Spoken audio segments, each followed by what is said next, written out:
Foster care, I feel, is a topic not talked about enough. During the next several minutes, I'm going to talk about why this topic is so important to me, and I want to try to encourage more people to become foster parents. There are so many factors to consider when it comes to being a foster parent. There are many challenges you could be faced with, some not so good and others not that bad. There are many challenges, but the blessings you receive outweigh the challenges. According to the Children's Bureau, as of September 2015, there was an estimated number of 400,910 children in foster care. Not many end up in kind, loving foster homes. Some are placed in group homes, and some eventually end up running away. According to a charity called Children's Rights, on average, children remain in state care for 2 years, and about 6% remain for 5 or more years. The average age of kids in foster care is 9 years old. There is still 14% of children in foster care who do not end up in a family setting, but live in institutions and group homes. In 2015, there were more than 20,000 kids aged out without ever being adopted or placed with a family. Statistics show that kids who leave care without permanent families have a higher risk to experience homelessness and unemployment as adults. Those statistics are gruesome. If more families opened up their homes to lost and family-seeking children, we could see a huge drop in some of those numbers. Not to say that there won't be many challenges and obstacles, because there will be, but to me it's worth it. I've had a front row seat at watching my parents go through it. Over 2 years ago, a little boy, 5 at the time, and a little girl who was 4, came to live with our family. I will never forget seeing them for the first time walking up the front steps.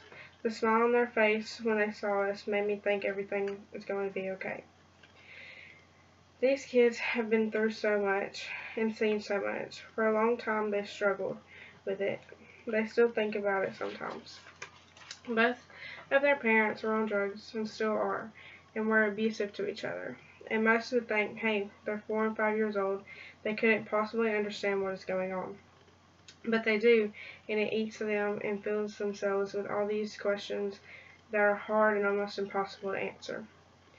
All these experiences that different children in foster care go through affects them mentally.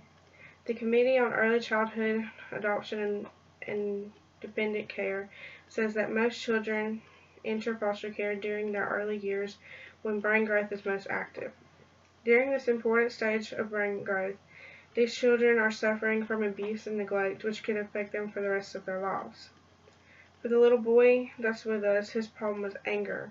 When he started to fully understand he was not going to get to live with his mom anymore, he was angry at everything, and everything else made him angry. It is something we really had to work on with him, and for her, she was just confused and sad. She couldn't understand why things were the way they were. All she really needed was some comfort and to know somebody was there. According to psychiatrist Dr. Gillian Schofield, she says that the hope with children from high-risk family backgrounds is that the parenting provided by foster carers will reverse developmental damage and enable them to achieve good outcomes in adult life. She says in her article that there are foster carers able to offer sensitive caregiving to even the most damaged of children. What young children in foster care need are love, security, and stability. Most children in foster care are constantly being moved around, going from home to home. It is important that children feel safe and loved, and not just wondering when the next time they are going to move. Mainly, they just need someone to love and to love them. The Committee on Early Childhood Adoption and Dependent Care also says that in order to develop into a mentally healthy human being, a child must have a relationship with an adult who is nurturing, protective, and trustworthy. They say attachment to a primary caregiver is essential to the development of emotional security and social conscience. Bonding is so important to children. They need someone they can rely on. That is something everyone needs. I remember when the kids first came to live with us, they were always asking when they were going to leave again, and it took them a while before they started calling this place home. If you allow children like this into your lives and into your homes, the bonding experience can be incredible. With all that said, there are also many challenges you could be faced with. For us, it was the kids' birth parents. They would constantly call and leave hateful messages, once they even showed up at our house. They hate us for doing what they're not willing to do. Every time the kids would see them, all these bad and awful memories would come to surface. And just when you thought that they would be okay, they would start wetting the bed, or wake up crying from nightmares, or start acting out. That last part probably talked you out of it, but to completely understand what it's like for these kids and the lives that they live, you need to know.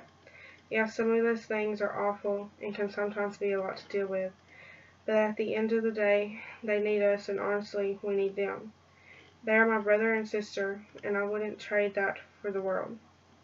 I cannot speak for my parents and say that this has been easy for them, because I know it hasn't, but our lives, or at least mine, feels a lot more complete with them around. My family would not be my family without them. So I encourage everyone who is able and willing to help give a child a life he or she deserves. No one deserves to grow up with the mindset that nobody wants them or loves them, or to think they are alone.